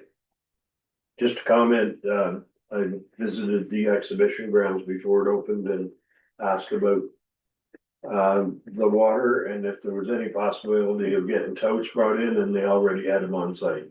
So they were ahead of me. So kudos for those people and what they did to try and conserve as much water as they could. I'm sure their usage was high with I believe they delivered 800 meals out of the kitchen on Saturday. So that's like a huge number. So anyway, I thank them for being a good citizen. I do have a comment. Go ahead. So I just want to thank our Director of Operations with regards to following up on the Greensboro Lagoon. I do get plenty of phone calls with regards to that. The residents do deserve answers. This has been ongoing for a very long time. So I do appreciate the follow-up, and I'm sure that residents will be happy to hear that a public meeting is in the works. So thank you for that. No problem. And My turn? All right, so in effort of keeping it short, I'm just give you a brief overview. So general operating, we're operating still at a net income. We're doing well, as well as our funds coming through. Alma Utility, we're doing well. But keep in mind that some of these numbers will not reflect money that we've received back and have already paid out for our water project. Our Hillsborough Utility, also doing well for this time of year. Riverside Albert, still a concern. I put together projections for me and E6 to review this week. To find a way to change that loss to income. For our receivables, billing for Hillsborough Utility second quarter and Elma Riverside Albert Utility third quarter was processed and mailed out the statements at the first week of July. Some of our customers had not responded to disconnection notices or followed through with their agreed upon payment arrangements. As a result, service disconnections notices were sent out. A good majority paid in full to avoid disconnection, but others did not comply and were disconnected. And there's a table below that gives you a brief overview of where we're at, and we are still continuing to go with processes to have residents being compliant with their bills. Is there any questions? Yeah, I do have just looking at this, those 4 columns, is one of them supposed to be 08/25? Because you've got both 91 days plus, and they're both June of 2025. Oh, yeah. So which one is 08? I assume the last column? Yes. Okay. anything else?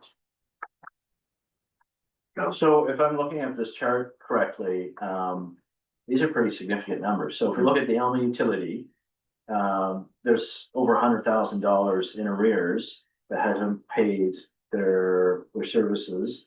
And if we look at Hillsborough Utility, there's over 200,000. I don't know the process with this, Jillian, so I'm just wondering, is there any way, or any suggestions, anything that staff could maybe do? To look at, getting these services paid? I know that phone calls are made, letters are sent. But do we need to look at, a different process? Cause this is a lot of money and we know now, yeah, I'm sure it won't change the utilities. There's a lot of money moving in and out to cover, the repairs, the maintenance, projects.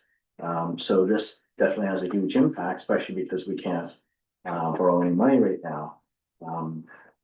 Do you have any suggestions or any thoughts on how we could recover those funds? Yeah, certainly to verify, it wouldn't be all 5 columns together, one column, so with what Oh, okay. the previous month was, so it essentially would be, your second column for the 61 to 90, and then the fourth column for 91 plus anything. So these are not cumulative then? Like you don't add up these together, these are based on the time frame in which you're showing at the top. Yes, Okay. it's to give you a breakdown to show you where we've come the last month, this case is 2 months, just where we didn't have the committee of the whole. For August. But really the only thing we can do is disconnect after we've given proper notification and warnings. Because the way it works with the water and wastewater system is it's an automatic lien on the property. Yeah. So, That's when you go to disconnection or collections. well, we would never send them to collections because they automatically say if they want to sell their house tomorrow, we get paid as a municipality before even a mortgage. Okay, Holder so there's a would get- process for a lien with whichever bank. There's not, it's an automatic lien. Yeah, there's no legal process needed, it's just, but also we're getting close to the end of the quarter and I do find residents tend to wait till the end. As far as they can get, okay. Yes. Well, that makes sense. I appreciate that explanation because that makes it not as significant as it looks, so. Thank you. You're very welcome. Did you say you don't send water bills? So what is these collections? If you're not sending, So it also, it's amounts that have either been sent to collections or service disconnected. so these aren't individual, these are not residents that have been sent to collections then. So under the utilities, these are just ones that we've disconnected. Like their balance will continue to accumulate till it's So it's paid. not collections, it's, Yes, as referred like in the aspect that these amounts have been sent to collections or service disconnected. Yeah, cause even when they're disconnected, the bill keeps accumulating. They're still charged quarters. what is the process for disconnection? How many months? Quarters do they have to be unpaid for? Once they hit 2 quarters, it's usually when we send a warning. We have no result within that warning. Usually there's a deadline. If we do not hear anything by that deadline, we send a disconnection notice. And then that time, we will shut them off. We've also created a payment arrangement form that our residents will fill out, stating what their payment arrangement is. And it states in the bottom, I understand that if I do not follow through with this payment arrangement, my services will be disconnected without notice. So they understand the importance of making a payment arrangement and sticking with it.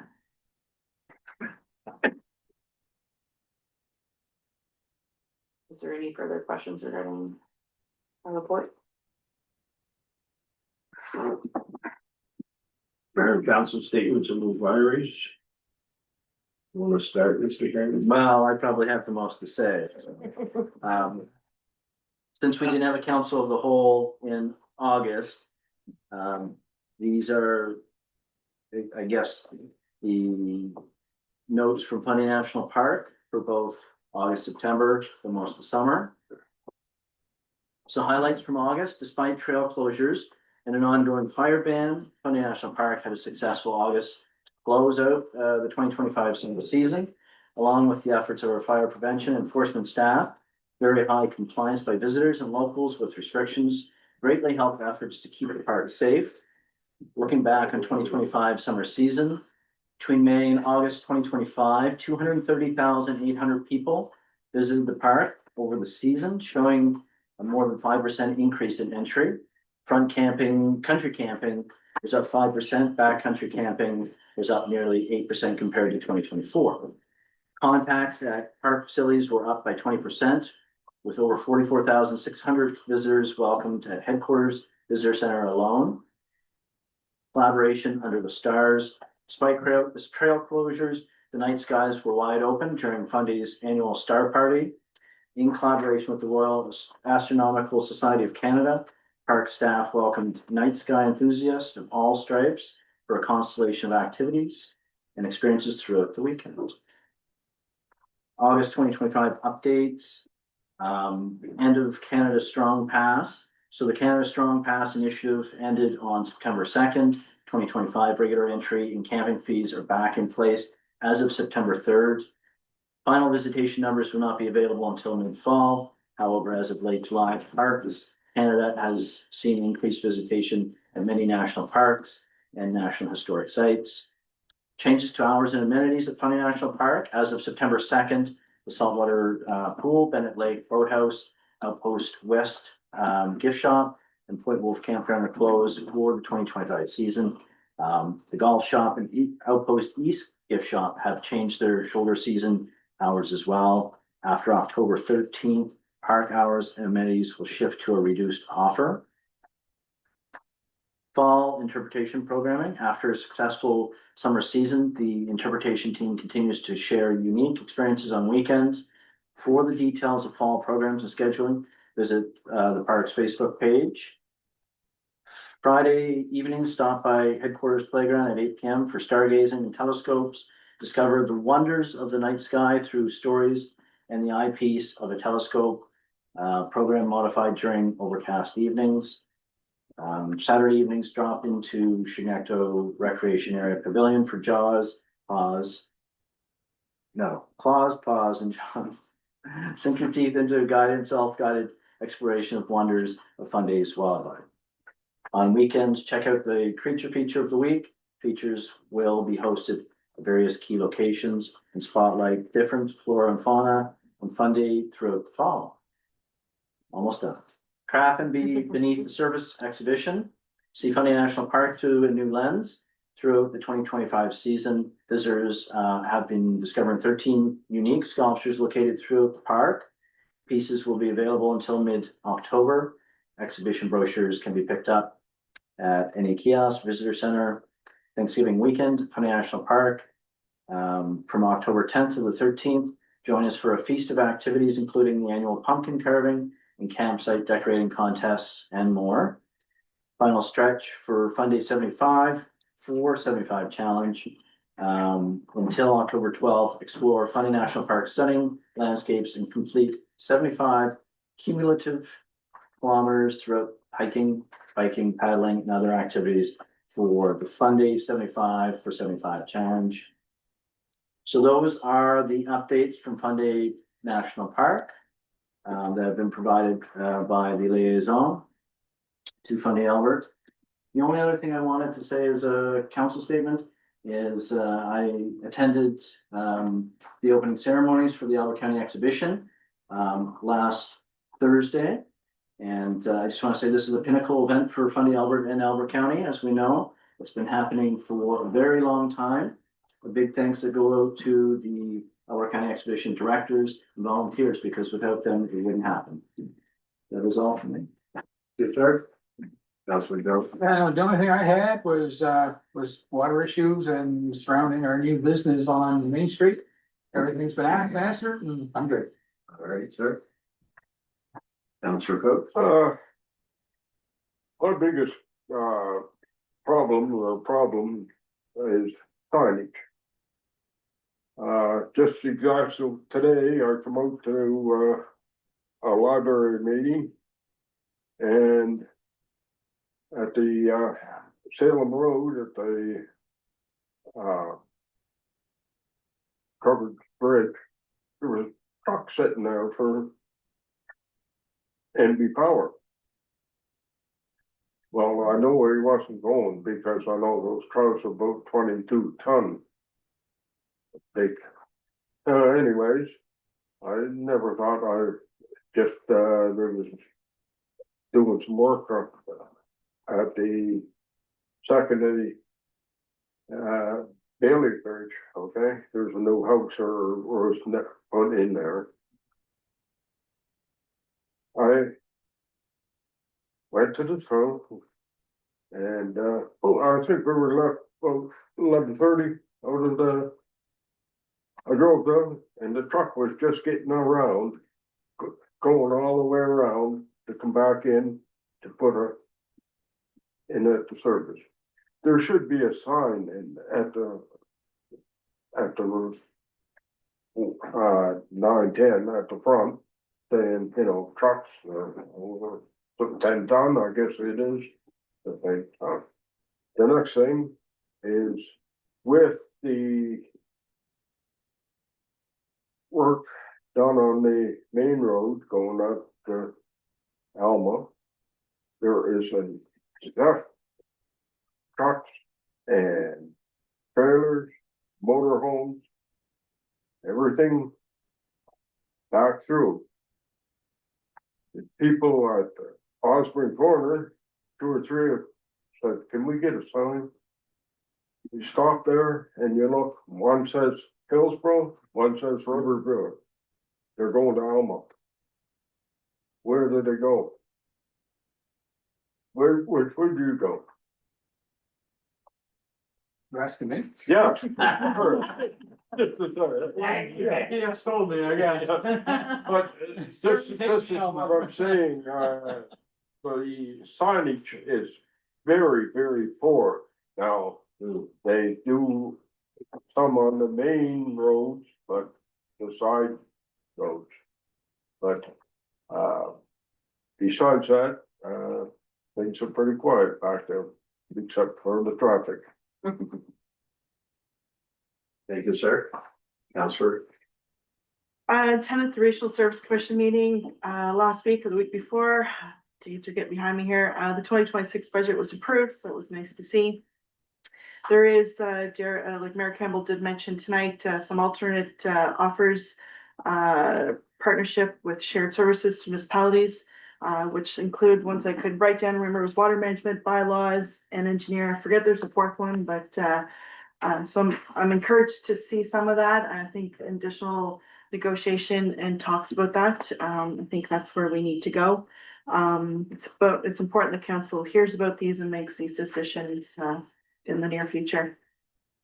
So I appreciate, the emails back and forth with regards to the budget negotiations. I'll say again, without any approved audits for 23 and 24, and now we're trying to fulfill a budget for 26, it's important that these audits get approved in timely fashions. I understand the impact of assessments being froze, but it's ever even more important that our needs and our wants, and I respect that you did use those words tonight, so thank you for that, that our needs and our wants, you know, that we take that in consideration when we are preparing the 2026 budget. I'd also encourage administration that we look at a 0 increase for tax rates. As you know, it was mentioned to us tonight from some residents that the LLCs have seen in some instances more than 28% increase since 2023. I do have a couple quick questions with regards to some of the financial. I thought that we were going to keep going on some of the discussions, but we didn't. But just a couple. I know that there's a lot of chat in there with regards to students. I'm just curious of, at the end of the day, do we know how much the students cost us compared to what we actually received in funds from the Canada, the 2 grant programs that we do apply from? So I'd like to see that at some point. Also, I do understand that in the budget that was approved back in January of 2025, we did agree to put a ductless heat pump into the visitor information center. So I'm curious if that's been completed and where that stands. The other questions can wait at this point, so.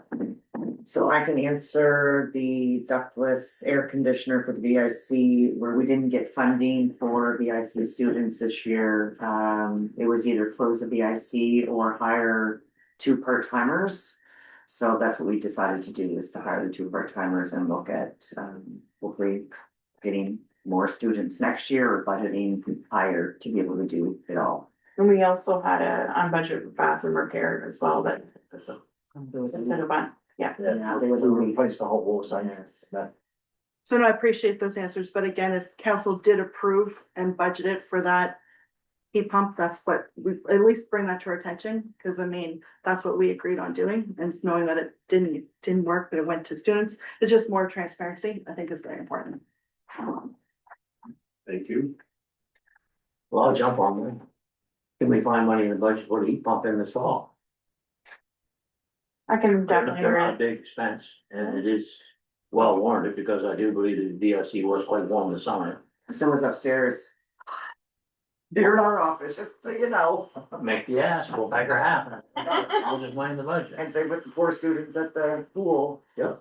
Yeah, Well, they got it was water. hot everywhere. They got water jumping, they're fine. But if it's in the budget and we missed it, right? Maybe we can find it in the budget, put it into that building this year. I definitely It's not look a big at expense. where our projections are leading us and see what we can do, and I'll make a note of that. Okay. To look into that. Appreciate that. I said on that, we've had MB Power come through and done some walkthroughs, the VIC was included, they're gonna send us a list of possible upgrades that we can get assistance with, so you can look at that as well. Okay, There is, yeah. that'd be great, I'm super. Golf Club Road started, it's great, I was in today, also looked around, if you've got a big hole started, 5 to 12, so things are coming. Yeah, it's good to see. And, one question, Legion Street, you got it paved. Was that extra cost, and how much did it cost for that patch? They put that trench across for the water line? Yep. What was our cost on that, Ian? So the total cost came slightly more because we ran into some issues and we did end up digging a much bigger part of the road than what we expected. So there was increased cost on the project. I can't give the exact figures off the top of my head, but I know it was minimal extra cost. Okay. Because I think one of your quotes that came in had asphalt included in Yeah. it. But the contract, did not have that in it. Yeah, and basically, based on the estimates we put in at the start of what we expected for asphalt, and then the change of the cost of putting it in, it just brought it up slightly over. I can double check the numbers and send it across to you if you want. Okay. Just, I'm getting a little feedback on the two. Yeah. What can I say? One was awarded with this, one was not awarded, but Yeah. getting all of it in. No, actually, I do agree with you, and it's something we're looking at to ensure our procurement stuff is tightened up a lot more. That's on me. It's probably one of the first ones I did. And I've learned a lot in the last 366 days.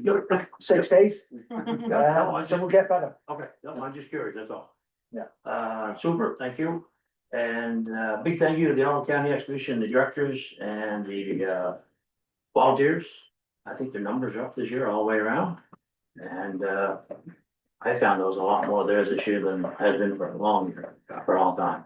So kudos to them guys, they're doing a great job, and hopefully they make some money. That's all for me. But if my Counselor Land, I did speak to one of the proponents, and we got everything straightened out, with regards to the Legion Road. Okay. So I had a good conversation, and, we're looking at the procurement bylaw as well, so thank you. It's all under, Work in progress. Yeah. It's coming. Counselor, you're not here, I forget you, sorry. Your turn. Is that me? That'd be you, you're the only Okay. one that's online. You bought it. All right. You're up. Thank you. Just a few things for me. One, unfortunately, I've had the opportunity to witness our volunteer fire departments in action over the last few months. And I want to publicly give my appreciation for what they do. The education that I'm sure they must go through, the experience that they have, and their response time does not go unnoticed. And they are volunteers, and they sacrifice a lot for our community. We are in safe hands with them, and they deserve all the acknowledgement that they can get. I know it's been mentioned, but the Albert County exhibition, all I can say is wow. The exhibition is back. It doesn't go unnoticed. 112 years for anything to consistently run year after year is commendable. Terry Steves is a great leader. He has a great team, and he has a lot of volunteers. That team brings in a lot of volunteers to assist them. So it's great to see. Appreciate everyone coming out for the opening ceremonies. It was much appreciated. As I mentioned there, it's one of the most exciting things that happens in Ward 2 once a year when the fair comes to town. It's an exciting time to say you can't find parking in Riverside, so it doesn't go unnoticed. I attended a meeting with Mayor Campbell and the other ministers from the province of New Brunswick about public safety. And it's very clear that all the municipalities have very similar issues with their presence. It was very well noted that they have staffing issues. They've had a lot of priorities. They've had a lot of calls. If you follow them at all on Facebook, they have things that become priority. And, you know, we've seen that in Fundy Albert. When there is a huge issue, they're there in quantity. So that's important as well. What else did I have? I just wanted to recognize that anybody that has traveled through Fundy Albert, that we do have some provincial money that's being spent.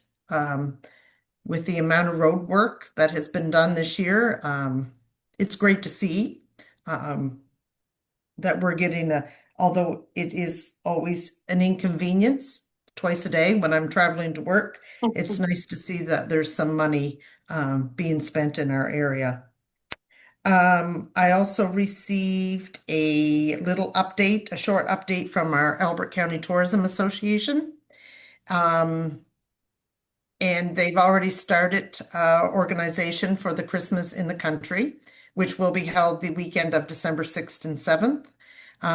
Last year they broke attendance records and it was a great weekend. So they're hoping for Mother Nature's help again to enhance, and hopefully Mother Nature's weather continues to support them, I guess. And they're hoping to enhance Alma's participation in the event this year.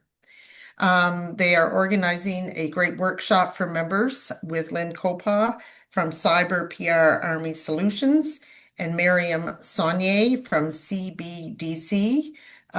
So they're looking there, it's a good education for their members and they're hoping it will be helpful. They are thinking about ways to improve the VIC presence in Alma, especially. They were very limited hours, but that is where a large concentration of tourists converge and would enjoy access to the information. So they're hoping to improve that for next year for the student and new workers in Fundy Albert to give them some familiarization of the tour within Fundy Albert. The Albert County Tourism Association will probably partner with the museum on the Barn Quilt Trail as a celebration of the 50th anniversary of the museum's quilt show and sale. There is a possibility of a workshop in November to make a barn quilt, which is wooden squares that will be painted with a similar pattern to the cloth of a quilt square to hang on businesses as a possible means of attracting a new or niche tourist market. These trails are very popular in Ontario, in the middle US states, and also in Kings County. So the Albert County Tourism Association remains very active in promoting our area. The other thing I think we should, when we talk about tourism and bringing economic to Fundy Albert, I noticed this year the little buildings in Hillsborough, I forget what you call them. The Artisan Village, Artisan Huts. Yeah, we really need to do something there to promote that for next year and get some good vendors in there. I noticed it was not as busy as it has been in the past because when you're driving through in the past, I've noticed it was a big draw there. So anyway, that's just my thoughts. That's it. Oh, I had one more thing. Ian, I had a note here somewhere. Anyway, Ian and his public works team, I have to say thank you on behalf of the residents of Ward 2 that the maintenance was wonderful this summer. when I'm not getting a lot of complaints about the maintenance. I know the lawn mowing probably wasn't at the high this year, but the flowers remain beautiful. They put in different ways of watering the flowers. So I don't want it to go unnoticed that the Ian and your public works team for a successful summer with maintenance in Ward 2. It's not going unnoticed by the residents. Thank you. Thank you, appreciate the thoughts there, and I'll make sure it's passed on to the individual that's putting the most effort on that. Thank you, councillor. I guess I can say kudos to the staff that's been looking after the village. As Mrs. Campbell hasn't been negative about the flowers all summer. It's quite pleased. And so are many of the other ladies around, so thanks, and for going the extra effort and going to the river and pumping the water into the containers. Great job. Thanks to Councillor Eldricken for being my chauffeur in the Albert County Exhibition Parade. I appreciate it. It's been a ritual for many years, but continues to happen. I worked with the food bank along with Sean to make sure that we could support them in their rec center in the former village of Riverside, Albert, and we're thankful that they're there and settled in. We've met with the Hillsborough Railroad, Sean and I, 2 or 3 times now about possible about their lease on the trackway, so that's ongoing.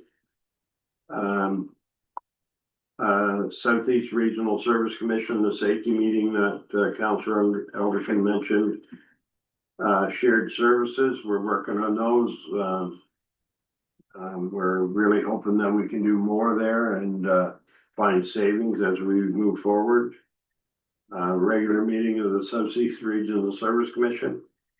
And I'd like to say that the last 21 days working with Sean have been great, and we hope that he hangs around for the next 10 years. So, hey, thank you. And that's about it. Unless somebody has questions for me. Oh, with that, we have no closed session. I don't know if anybody has any public statements Oh, or sorry. priorities. I don't know if anybody. Anybody have anything they'd like to speak? Go ahead, sir. I'll just kind of finish off with, I know rushing through a 2-minute little brief there, it's difficult, and I'm not sure it lends the weight to the concept that I was trying to put forward. But I did want to get those numbers in your hands. And I hope you do give it due consideration. There's no secret here that Carbondale in particular, but probably the other LSDs as well. Carbondale and Hillsborough have been hit pretty bad the last 3 years since amalgamation. And I'm not sure it's ever got the recognition that it's deserved in terms of maybe how disproportionate that is. So I know as you start in budget deliberations, you know, I'm probably going to show up a lot and a lot of challenging conversations and you know, that's done in support of mine, of course, but you know, we'll be watching particularly the shared services allocation is a big concern for us. Yep. So we'll keep pushing that point, and hopefully work through that with you guys. I've been a big proponent, and I'll beat this one again about getting those financials, 23 and 24, because I want this council armed better than it was before. Literally, in the last round, you were told, we don't know if we have plus 200,000 or minus 70,000. And that's just plain not acceptable, right? There was reason for that, but it's just not what you deserve when you deliberate. No, and we recognize. I'd further that to say you'll be handcuffed in a way, in terms of rates. I don't think you certainly can't make an increase. You can make a change at all if you don't have financials in place, right? And arguably, you could argue last year there shouldn't have been a change either with our financials in place, right? Cause it's, you know.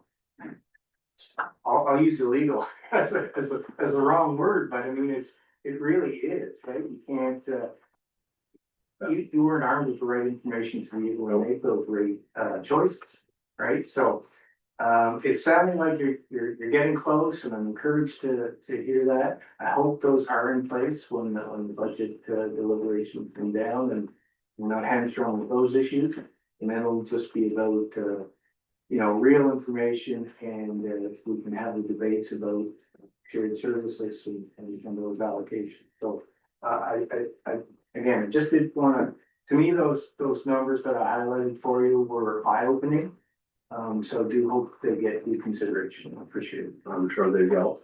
We do appreciate your comment. You do it in the proper way, you're calm, cool, and you make valid points. We've done everything humanly possible to speed up this transition with our financials. And we're trying to do it the proper way so that when we're done, we have the numbers we need. And there's no one here that wants to waste money, so we're gonna do the best we can. Thank you very much. Anything else? With that? German? Councilor Land.